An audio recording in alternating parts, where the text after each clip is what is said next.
Okay, Brandon, I want to start with South Carolina and Texas A&M. Is South Carolina getting a lot better as the season goes? Is Texas A&M getting a lot worse, or is this just SEC parity? It's the parity portion of it, but also South Carolina's been pretty good throughout the season. You know, they nearly upset Alabama on the road. They probably should have won that game.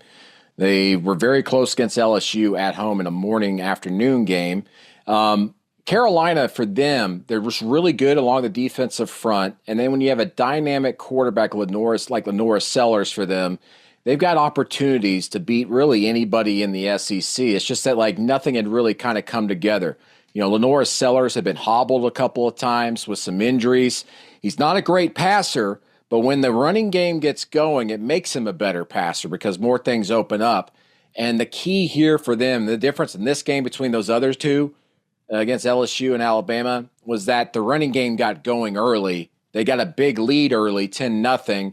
A&M decides to try and go for it on fourth down on their own side of the field, and the floodgates kind of opened up. And as a result, the playbook opened up a little bit more for South Carolina. I see a lot of Texas fans taking joy that Texas A&M lost. And again, just speculation here. Can A&M still beat Texas? Yeah, I think so, because A&M's got a pretty good defense, especially up front. Their quarterback situation is pretty good. Marcello Reed is kind of still learning on the go as a first-year starter and being inserted and picked off the field and put back on the field these last couple of weeks. You know, the thing for Texas is that they really haven't played a big-time game on the road this season. Their toughest environment, I would argue, has been at Vanderbilt, other than Michigan. Now, Michigan, the Big House, is different, but also Michigan is maybe going to be a 500 team, maybe a little bit below this year. They're an average team at best. Vanderbilt's above average. And so Texas, really, when they go on the road at Texas A&M, in that rivalry game finally being played for the first time in more than a decade, and there's going to be playoff implications on the line and potentially a spot in the SEC championship game, that is going to affect the way Texas plays so much more than Texas A&M. And I think A&M is most definitely one of the top three teams in the SEC, but playing that game at home could make them end up looking like the top team based off of the way they perform in that game with the home crowd behind them. If we talk about SEC home crowds, Kyle Field, a place you hate to play because they are very loud. They're nuts. They got those weirdo dudes in white suits jumping around. I was talking about Neyland Stadium, Knoxville. It's massive. They play Rocky Top so many times that you just leave that place singing it and you're like, I wish I could stop singing it. But that is a dynamic place to play. What would you list your top three home field advantages in the SEC? Great question, man. LSU at night is number one. Number two, to me, when things are going well and it's rocking, Florida, the Swamp. That place gets really, really loud. I was at a game there. It was an afternoon game even. It was between Auburn, I think, was in the top 5 at the point, and Florida was kind of on the borderline there. This was about like 6-7 years ago. It's the loudest environment I've ever been in anywhere. I couldn't believe it. I've been to several games there. That one was insane. And then third, I'll go out on a limb here and say it's either Tennessee at night when they're rolling or Williams-Brice Stadium at South Carolina at night. Sandstorm gets in your head just as much as Rocky Top, and that place gets noisy whenever they see any semblance of fight from their team and they've got an opportunity to upset someone. So for me, it's those four, but the tie at number 3 between Tennessee and South Carolina. And when he says at night, everybody, he means when they're drunk. That's what that it's they've had a lot of time to loosen up, and but yeah, LSU at night and Florida. I mean, they're it's uncomfortable loud where you think, it can't be that loud, but it almost hurts, right? Yes. Yeah. No, definitely. And like LSU is just, there's no atmosphere like LSU in the entire country because they get wet and lathered up throughout the day at the tailgates. And it's the only place really in America where you've heard horror stories of teams riding in on buses and the fans surrounding the buses as they're coming in. And once they park, they start shaking the buses and rocking them back and forth. It's a very, very volatile atmosphere. Okay, let's talk about annoying day games. There was one this week. the Penn State Ohio State game, it was at Penn State because the big noon kickoff. It had to happen at noon. That was stupid that it was a day game. Do you agree? Yeah, but TV rules the world, and at this point, it doesn't matter if a game's on in prime time for it to be their quote-unquote big game, especially if Fox has got the first selection because their games are going to be at big noon, and they had that one spot to be able to fill this week. But yeah, it makes you wonder, like, if the bigger games of the weekend, it almost seemingly we should just always put those at night, right? But college football has changed so much in the last 15 years when it comes from a TV perspective. I still hear a lot of old heads going, why, even for some games going, why is this game being played at night? It's a bad game. It's like, well, because they've got so many time slots to fill that they're moving things around, and it's all about hitting the dynamic of not having a lot of head-to-head competition in certain hours, and let's put this crappy game here, and let's put this top-tier game here. It doesn't really much matter depending on the network that's selecting. And with all the major networks involved, at this point, it's just if we get the biggest game, we're going to put them in our top time slot. And for Fox, it's noon. I feel like that game could have gone Penn State's way had it been a night game. And I understand the dynamics of the television. Hey, listen, I disagree with that. You know why? Because Penn State is just Penn State. Penn State has become Penn State's become Iowa with different colors. You're right. I mean, they just look so conservative and uncomfortable in big time situations. Penn State had 2 opportunities inside the 5-yard line, and they got stuffed every single time, 4 straight times on one possession. Nothing creative down near the goal line to be able to punch it in. I mean, the only creative thing we saw was they motioned an offensive lineman across the formation just so he could block. Like, what are you doing? You're not going to confuse Ohio State by doing that. And it's just, not to say Penn State's snake bitten, but they're 0-18 when Penn State's ranked going against a top 5 opponent this century. It's not just a James Franklin problem. It's a Penn State problem. Joe Paterno was having the same issues. But the difference between, I know I'm joking here when I say Penn State's like Iowa in a lot of ways, but there is one big difference here. Unlike Iowa, Penn State's got the talent to face an Ohio State or a Michigan year to year. Iowa doesn't, and Iowa plays conservatively because they have to do that to dictate the tempo to give their talent a chance to contend against the better talent. Penn State's got equal to maybe just a little bit below talent than Ohio State, and yet they feel like they have to be conservative to be able to win games.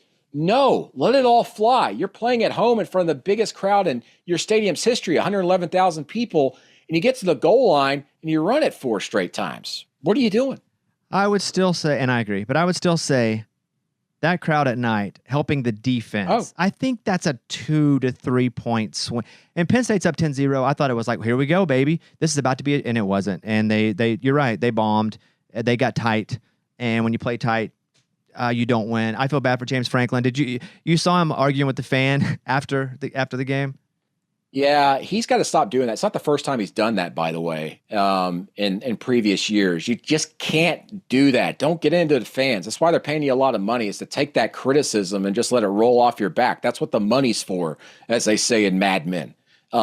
That's not a good look, and it's only going to add fuel to the fire for people wanting him out there, which is ludicrous to begin with, considering all the games he wins. And also, Penn State's most likely still going to go in the playoff this year and has a chance to make a run there. So he just needs to let that stuff roll off his back. Otherwise, you're going to put yourself in a situation where it's not just a war of words. What happens now that fans know they can get a rise out of you by yelling at you? All it takes is one fan to say something really crazy or like bump into you, and then all of a sudden we have a bigger situation here with all these cell phone cameras out there. So just let it roll off your back, go in the tunnel, go in the locker room.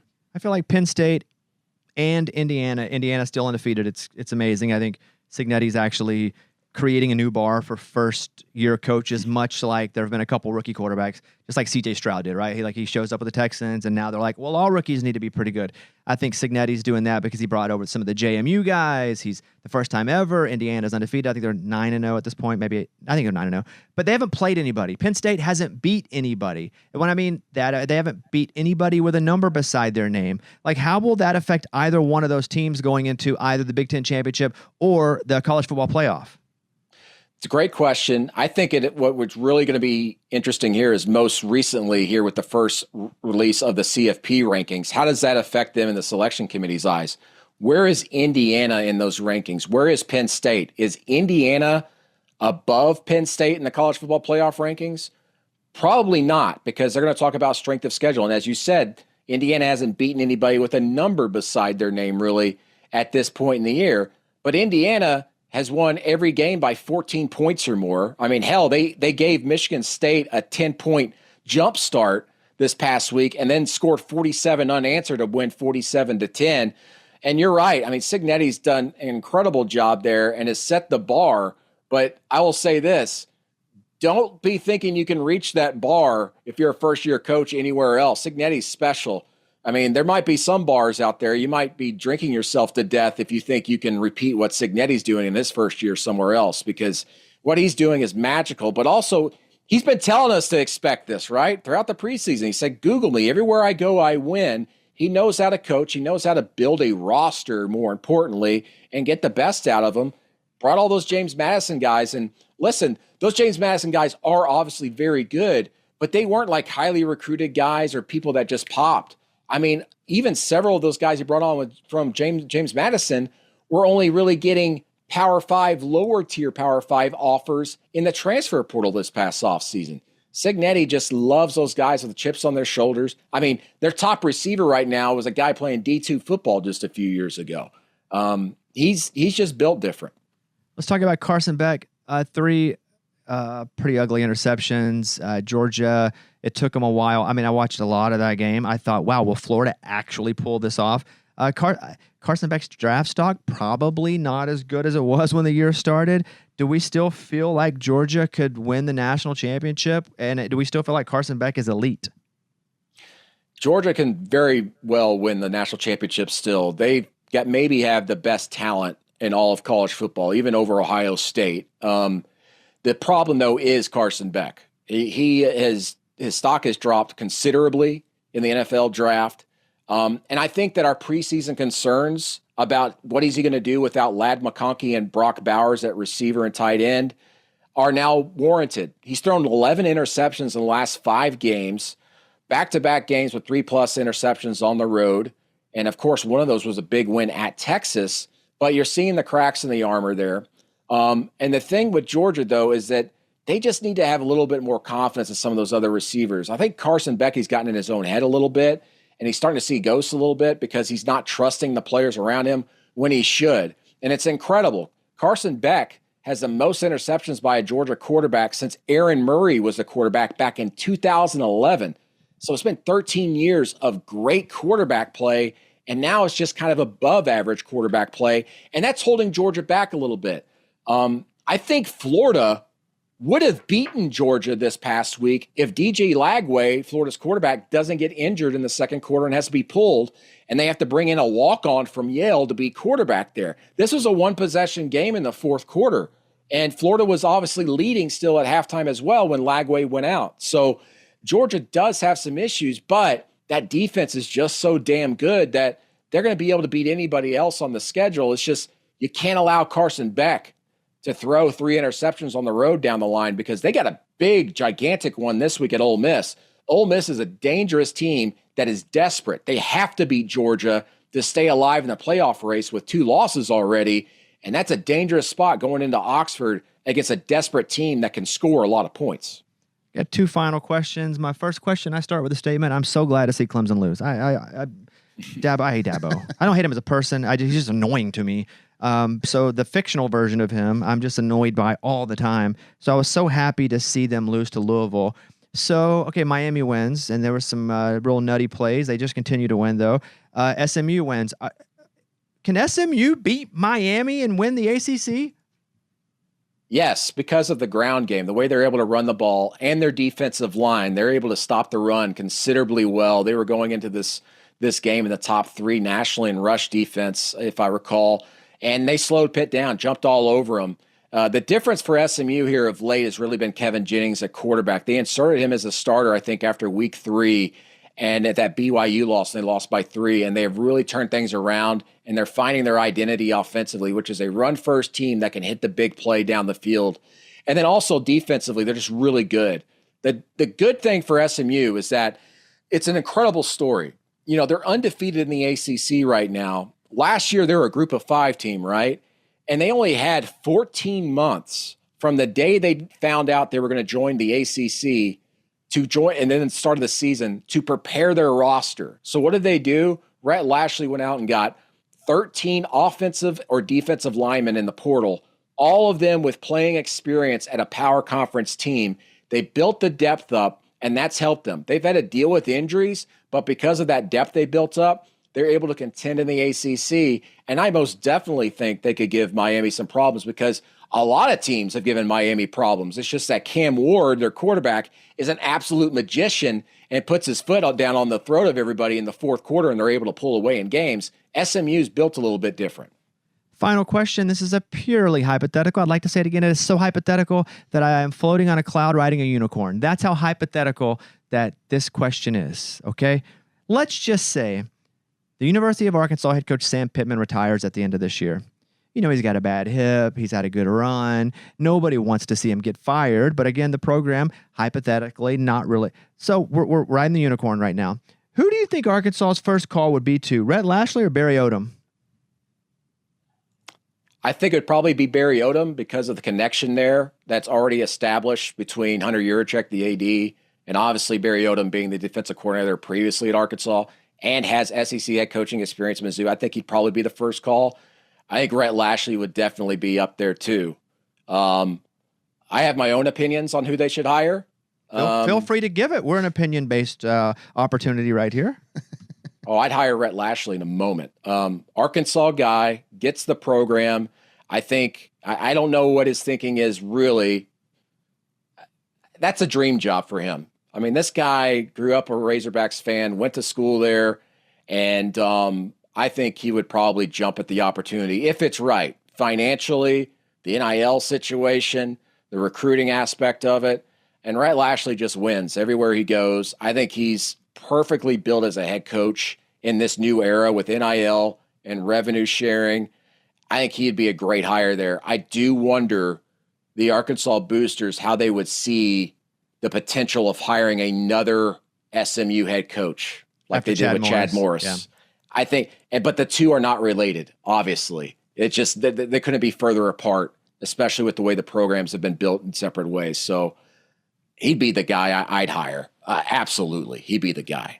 Riding a unicorn. That's all. It's a completely hypothetical riding a unicorn situation. I just like to say that again. Brandon Marcello, you guys follow Brandon at Brandon Marcello, or at B Marcello, excuse me. But I follow you on Instagram too. Is your Instagram B Marcello as well? Because I just have your Twitter. Yeah, it's Brandon Marcello on Instagram. Okay, so B Marcello on Twitter, but Brandon Marcello on Instagram. Follow Brandon. He is my absolute favorite writer in all of college football. Brandon, good to see you, and we'll talk to you again next week. All right, see you, Bobby. All right, see you, buddy.